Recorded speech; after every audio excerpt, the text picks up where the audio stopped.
And we welcome you back to the Thundercast. We have a special guest. It's the voice of the Indianapolis Colts on the radio.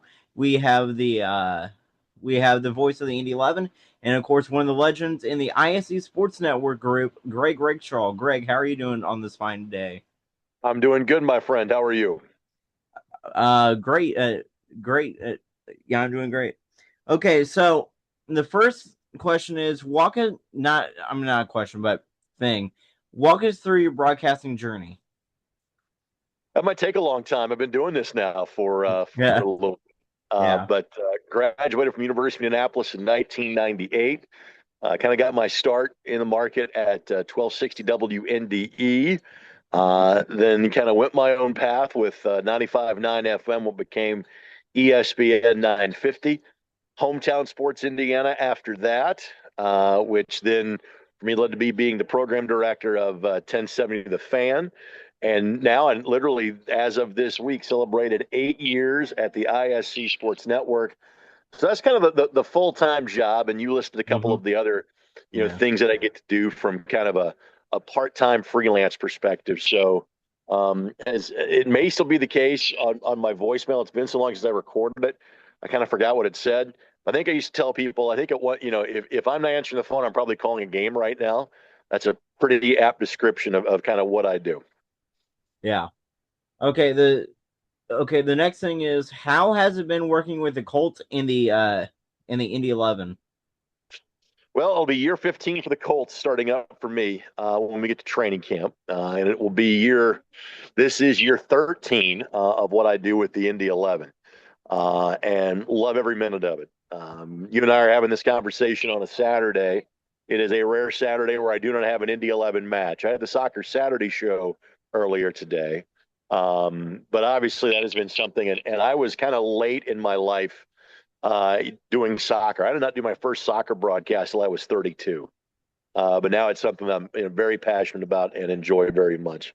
From a Colts perspective, obviously in the National Football League, there are not many jobs like what I have in terms of being a part of the radio network for the team. In terms of going to do the preseason games on television, that will be year number 8 that I have done those, not counting the COVID year. We didn't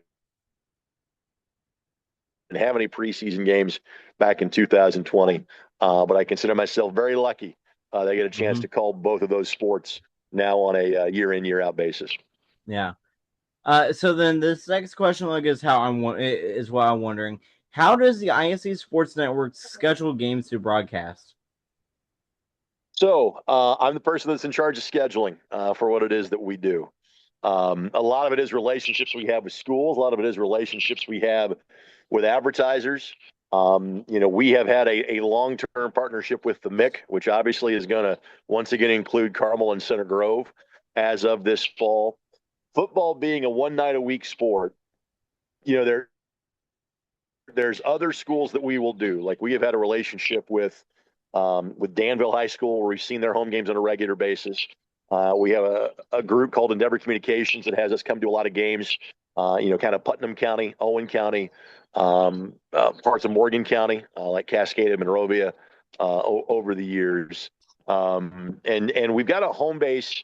The origin of our company was in the Frankfurt area, and still have a solid base there. You see a lot of Clinton County games. But from a television standpoint, the MIC is kind of where we start. And in football, it's really kind of what we have time for. In basketball, we can kind of branch out a little bit. Mm-hmm. Like we were able to come out to Plainfield a couple of times this year because of obviously how good the Quakers were. We try to get to major events like the Marion County tournament, like the Hendricks County tournament, the Hall of Fame Classic, and things like that. As I joke, people, I kind of live my life by a Google calendar, and I say, all right, what are the dates we have available? What are the dates we can work? What are the best sporting events that we can do, or someone will pay us to produce? Um, you know, um, what we do. For example, as you and I are having this conversation, my next event is actually tonight at the Innovation Mile in Noblesville. Ball State is having us produce their NCAA national quarterfinal in men's volleyball because they couldn't have it on campus because it's graduation weekend at Ball State. And so a lot of it is people reaching out for us to produce things.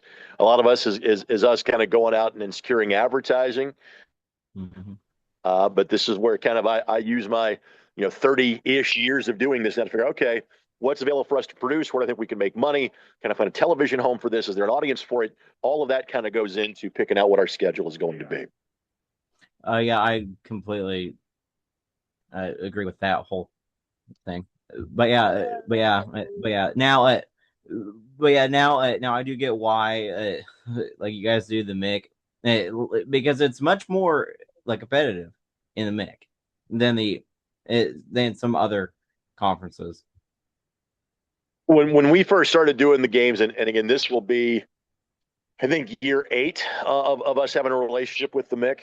Obviously, it was the largest schools. That's 8 of the top 32 enrollments in the state. They're all 6A. Secondarily, from a football standpoint, it was by far the most competitive conference. Clearly, HCC has caught up a little bit. I think now with Carmel and Center Grove going back in, I think the debate now once again is on in terms of HCC versus the MIC from a football standpoint. I think basketball, frankly, is very similar. And when it comes to postseason, we tend to get more of the HCC schools, Mhm. that are involved in things like that. Yeah. But when we first started our partnership with MyNDY in 2019, and because some of the relationships I had with the MIC, I'm like, hey, this is our chance to showcase the best schools, the best matchups every Friday night. And obviously, that is something that has worked for us now that we're entering, year 8 with both the MIC and both with, over the air television here in Indianapolis. Yeah. How do you guys partner with how do you guys partner with My Indie TV? So we were very lucky. Circle City Broadcasting and Dewan McCoy, who came in and bought the both Channel 8 and Channel 23, and now owns Channel 6 as well. That kind of happened about a year into our relationship. But the folks from My Indie TV, knowing they were trying to differentiate themselves and be local, wanted to kind of make themselves a sports hub. And so they had kind of reached out to us and say, hey, I think it's possible. We said, absolutely, it's possible. And we hit the ground running, with that partnership back in 2019. So, we're lucky with Channel 40 and Channel 46 going to Hispanic broadcast a couple of years ago. For those who know Channel 46 in South Bend, they were owned by the same company. They decided to go to Univision. And with that, about 3 decades of high school sports coverage from a television standpoint went away. Right now, we are the only over the air television high school sports broadcast that's done on a regular basis. There are other events that will happen. I know, for example, the Wabash Valley Classic, I think, is on WTWO, the NBC affiliate in Terre Haute, but that's, usually one night a year. We do 53 high school football and basketball games that air on Channel 23 for 13 weeks of football and 40 games of basketball. And so thankfully, it's kind of a throwback. And I'm so glad that we get to provide that service because not a lot of places have that anymore, not just in this state, but really across the country. Yeah. How does the sectional draws work from your standpoint? So there will be 3 of them that will air on Sunday night from a pairing show standpoint. Baseball, softball, boys volleyball for the spring all air this weekend as you and I are having this conversation. There are the ones that are on the radio and they're the ones that are just streamed. These are all going to be ones that are just streamed. I've kind of got a formula for how I put together notes, whether I'm sitting in the host chair or doing the analyst chair. But since we changed it up this year, instead of having Bob Level be the host, proud Plainfield Quaker, and myself be the analyst, now that it's myself and Kyle, I'm the one that's kind of driving the bus on all of this. It's based on what I try to do is I try to make sure I've got last year's sectional winner. I know how, in that group, I know how far they went in the tournament, who's ranked. If I've got multiple ranked teams, what was the results of those games during the year? And then if there are any superlative performers, I try to make sure I mention those. Or, hey, this person just broke their school's record. To use the basketball reference in terms of career points scored, or this coach is sort of 400 career wins, for his or her career. I'll mention those things, but it's really a formula. And I'll use radio. The 2 basketballs and football are done this way. I've got a 2-hour window, and I've got 12 commercial breaks during the show. And that basically translates to I've got about 8.5 minutes per segment because I got 90-second commercial breaks. And so if I'm going to do 8 sectionals, which is usually what a segment is, in an 8.5 minute window, I have about 30 seconds to read the matchups and drop in factoids and leave 30 seconds for my partner to talk about said sectional. So when I was in the analyst chair, I have about a paragraph on each sectional. And I was going to touch on 2 or 3 of the teams in that sectional. But that's how it breaks down. Yes, we do get pairings in advance. I will tell people this. And the reason we get those in advance is because you have to have time to build the graphics to show everybody as you're announcing those for those that are watching on the stream. So, so that's part of the secret sauce. But usually for every pairing show, I'm spending at least a couple of hours kind of putting notes together as to exactly, what nuggets, factoids I'm going to drop. And for the basketball pairing shows, those are ones I spend about a week or two working on in terms of kind of building it and then going and updating records and changing up things and things of that nature. Yeah. So, okay, so two off the topic question. Two on topic questions from that last one. So the first one is, so how long in advance, like you guys get the pairings? So if it's a Sunday show, which they all are, usually I'm getting the pairings by say Wednesday or Thursday. Dang, dang, that's crazy already. Right. Okay, so yeah, so then the next one is, how did you get Kyle, like to do the pairing show? We asked them. Yeah, yeah, Simple as that's that. fair. Yeah, that's fair. Yeah, that's fair.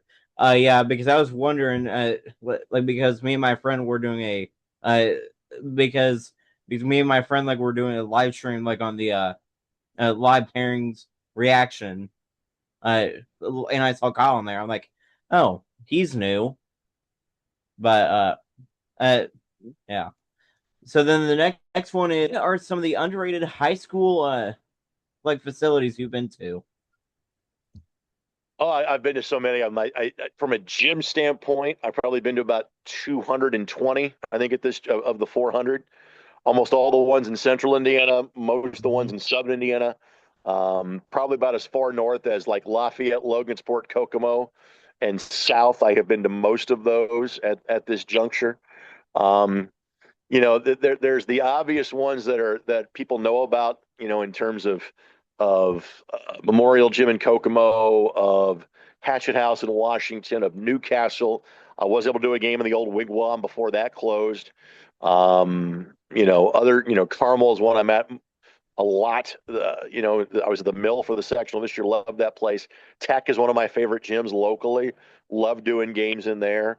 Had a chance to go to Frankton for the first time this year, the Eagles Nest, which was awesome. Love that old building. Um, Maybe the smallest one that I've been to, and it's not currently in use. They finally built a new one, Oldenburg Academy. Used to have a gym that had about 4 bleachers on both sides. It's been a few years since I've been down there, and again, they've redone their gym since then, but probably too many to count. People ask me all the time, favorite venues, and I'll give you one each from football and basketball.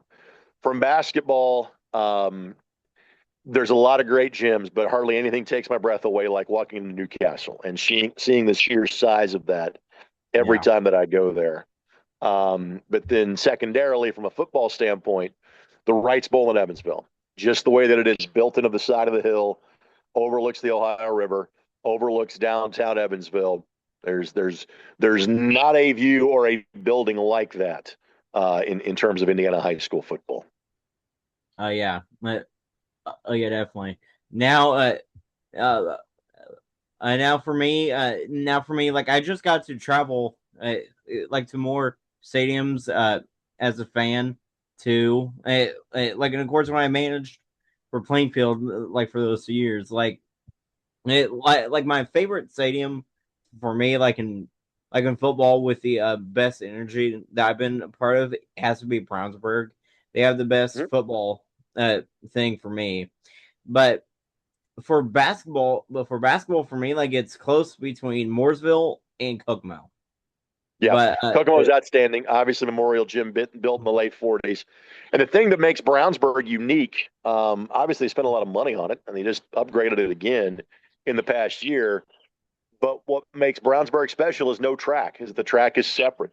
And it's rare that you're at a high school football field and 90 something percent of them would have a track around it.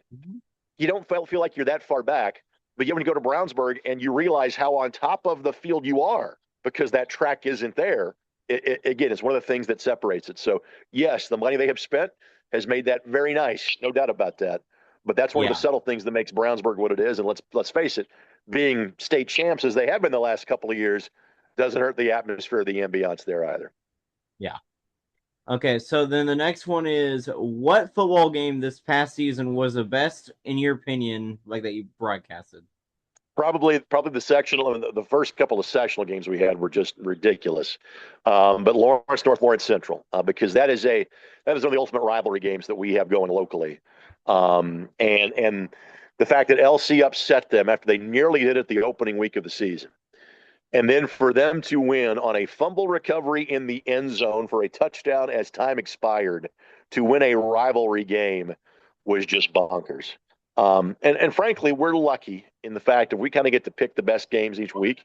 And so you kind of, in theory, if you're picking the right games, you get to avoid lopsided games and blowouts. So our games tend to be closer than they're not. But to have that game finish in which the fashion at which it did, and then the very next week, we have Carmel and Westfield going to overtime. I remember looking at Lance going, the scheduling gods were kind to us in the way that things played out in terms of the Mhm. draw from the high school state tournament this year. But immediately from a football standpoint, that LC-LN finish for LC to pull the upset and knowing what's at stake in that rivalry and the backyard next door neighbor element of that, that was really cool to be a part of. Yeah. Now the same thing kind of happened like in basketball too, like with LC beating Sure. LN. Correct. Like, And that's the ultimate rivalry locally where I go, I don't care what the records are because anything is possible. Anything can happen of that group. So, and again, because of what we do with the MIC and with my Indy TV, we tend to see that game a lot. And so basically I put LCLN, I put the boys basketball game, the girls basketball game, and the football game. That's going to be in our schedule every year because I know of the intensity, the atmosphere. It's one of the best regular season crowds that we see for basketball. It's one of the best crowds that we see for football. That goes in our calendar automatically every season. yeah. So then the next one is what school surprised you in football? Hmm. In football, it's tough to do that. Carmel, even though they got sent home early in football, they really struggled by their standards the last couple of years.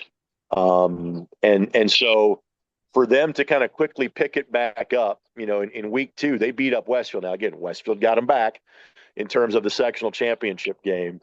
But to watch, you shouldn't be surprised when Carmel is good, but they were almost so good it was surprising at times this year.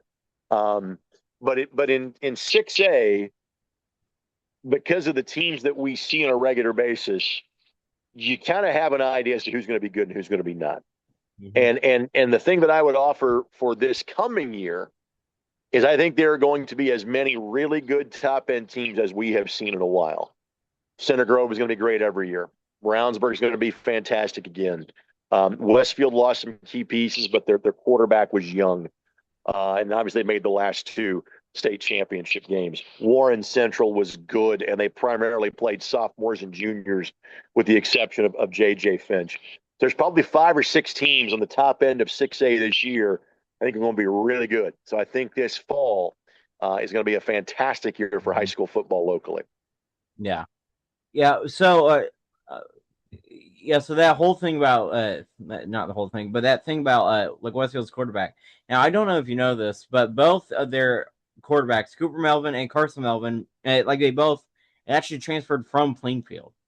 Really? Uh, Okay. yeah, like my freshman year, which was Carson Melvin's freshman year. The Carson Melvin actually was our starting quarterback. Okay. So, but they transferred out there, uh, and they went to state 2 years in a row. So Hmm. you all saw that how that happened. And then the next one is what school surprised you in basketball? And I know one school that will surprise you, Carmel beating Fishers. That surprised everybody. It was a But great game. It was an yeah, amazing game. It was an amazing atmosphere.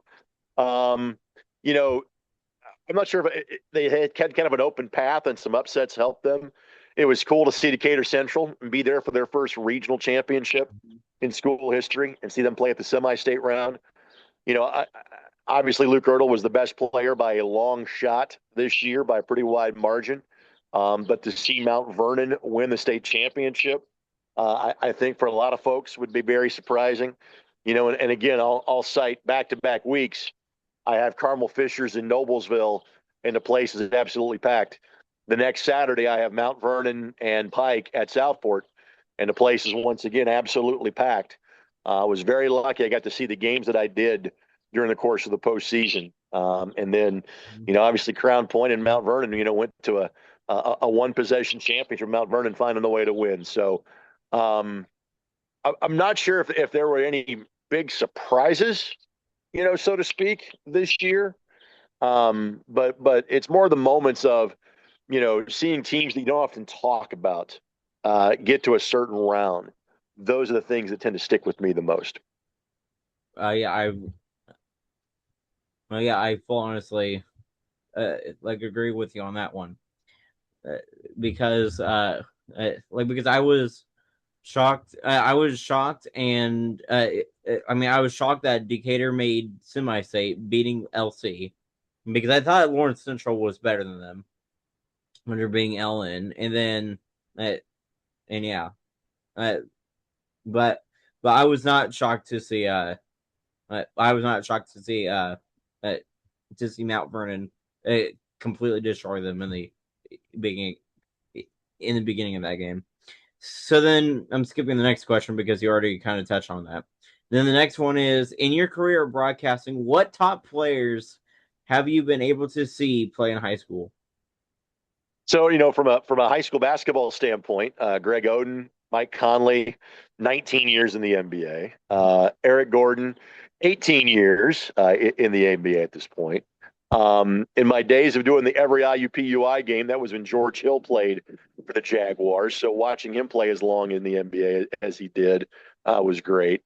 From a football standpoint, there's numerous guys that I have seen play in the NFL. And I'll think back to the 2018 class where there was this big hubbub about Jack Kaiser winning Mr. Football over David Bell. And I kept telling people, I said, both those guys are going to play in the league, and now they have.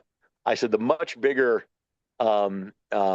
more egregious issue here was that George Karlaftis was not a finalist for Mr. Football. And of course, he's won a Super Bowl championship or two in his days with the Kansas City Chiefs. So having those guys and basically knowing that when I saw them in high school, I'm like, those are Sunday players. That sticks out to me. The fact that Caden Curry is one of the three best high school football players I have seen, and now that he's going to be a member of the Indianapolis Colts, and I have a chance to once again call some of his games in terms of the preseason, that makes me smile. I've been lucky enough to see multiple future major leaguers in terms of like high school state championships and high school baseball things that I've done, like watching Colson Montgomery play in numerous state finals for Southridge, and frankly, calling his last basketball game at the semi-state round back in 2021 playing for Southridge. So I have lost track of the number of pros that I've had a chance to see calling primarily Indiana high school sports, but it's a pretty deep Yeah. resume at this point. Yeah. So then, uh what are your thoughts on the NIL? I figured that would come up. Um, I'm not a fan of it, especially knowing that the access that you would have to it as soon as you turn 18 at the college level at this point. I would think Indiana is going to be the last state to adopt it, and I think it would change high school sports as we know it if that is enacted in the state of Indiana. So I know there is a proposal to be discussed in the very near future. My guess would be is that it is likely to be turned down by the IHSA and by the administrators, but we'll see what happens. Yeah. Yeah. So, what are your thoughts on on the shot clock too? Like on if. I figured that question would come up as well, and I don't think it's the end of the world if it happens, but as I've told people for years, the reasons why I think it's not going to happen has nothing to do with the game of basketball.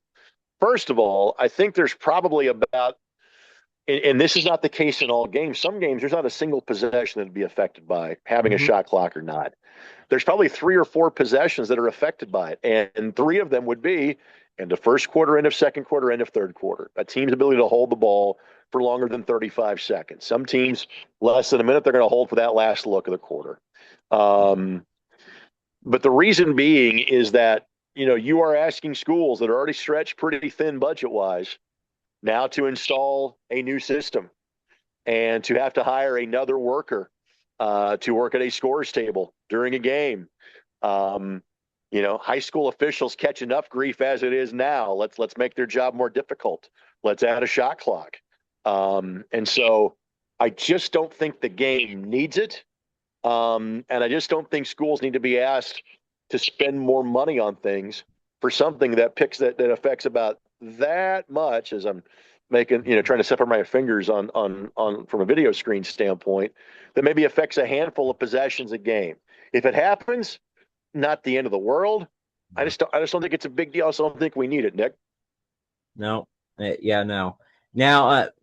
Yeah. So whenever it was announced, yes, whenever it was announced like that, they were have a voting slash meeting on it. Yep, Like, which is this coming week. Yep. yeah, next Monday. Like Mm-hmm. I've been thinking to myself, with all the pushback from it, I don't think it's going to be happening. Right. Yeah. And again, Nick, there's 2 different sets of people you're asking about this. There's the coaches, and again, from a basketball standpoint, I get it. Here's the Yeah. one basketball element I would actually like of it. In theory, you would have to foul less often late to get the ball back. And in one sense, that would maybe speed up a game. But at the same time, I rarely leave a high school basketball game thinking, man, that took forever. And Yeah. as somebody that calls 60, 70 games a year, and because of how we operate our television channel, our website, trust me, I see the lengths of games. I know how long they run. A lot of our games for high school boys basketball run an hour 15 or an hour and 20 minutes, where the average college game is in the 2 hour range. The average NBA game is about 210, 215. So rarely do I go, God, that game drug on forever at a high school basketball level. So even if you did speed up the end of the game, I'm not sure it's a product that really needs to be sped up, right now, to be honest with you. So Yeah. if you ask coaches, I'm sure coaches are in favor of it.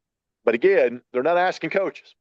They're asking administrators, they're asking ATs, and they're asking principals.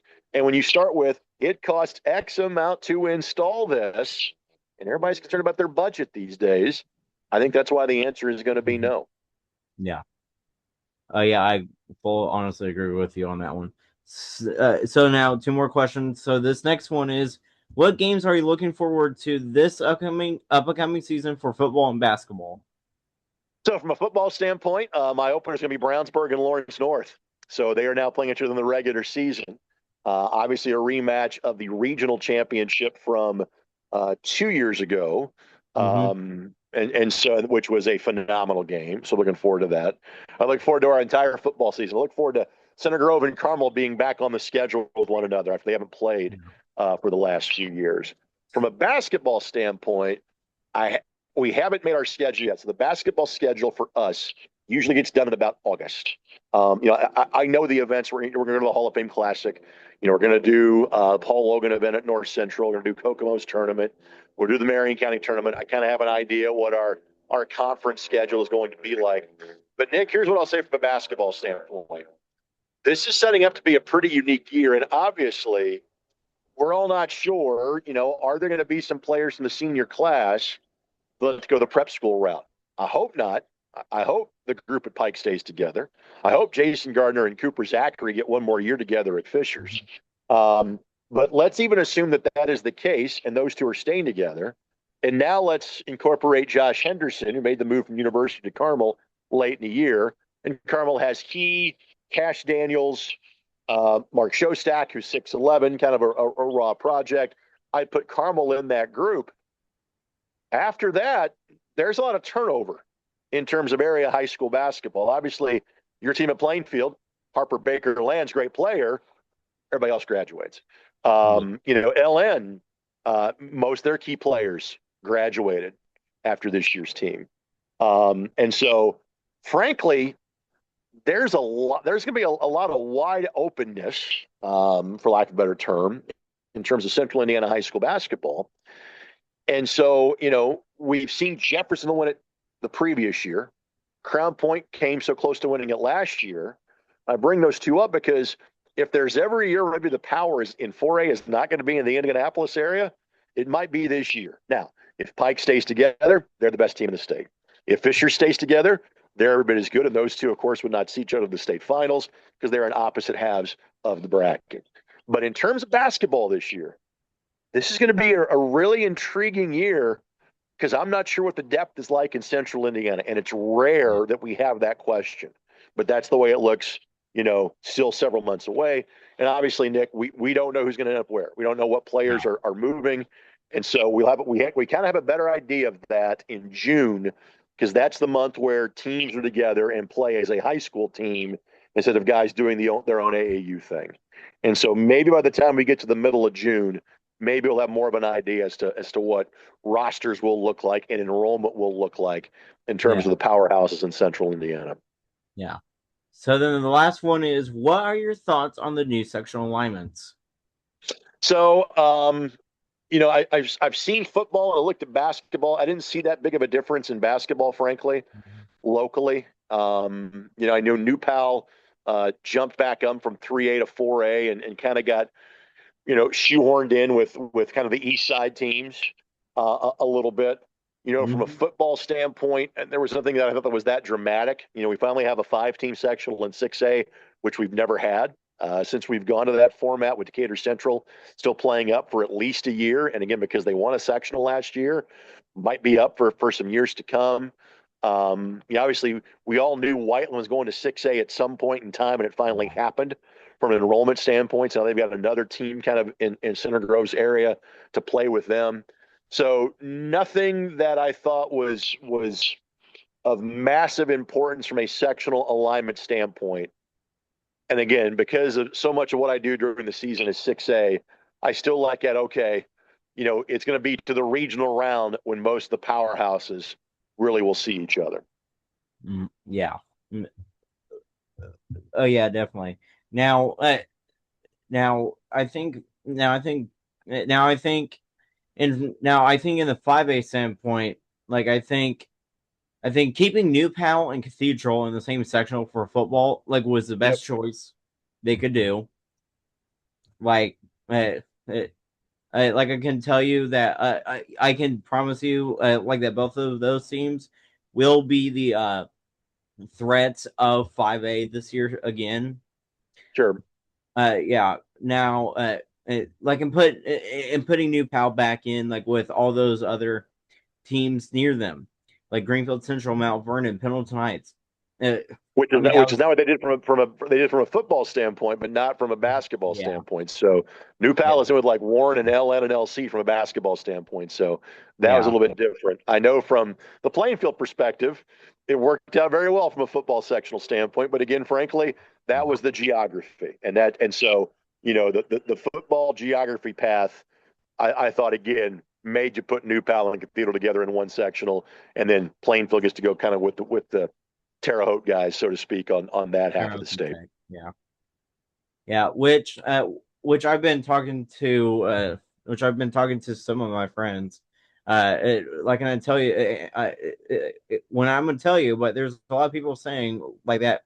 I can tell you that there's a lot of people saying like that Plainfield's winning their sectional this year, which I can see that. But the thing is that Terrell South also gets better as the year goes on. Uh, Mm-hmm.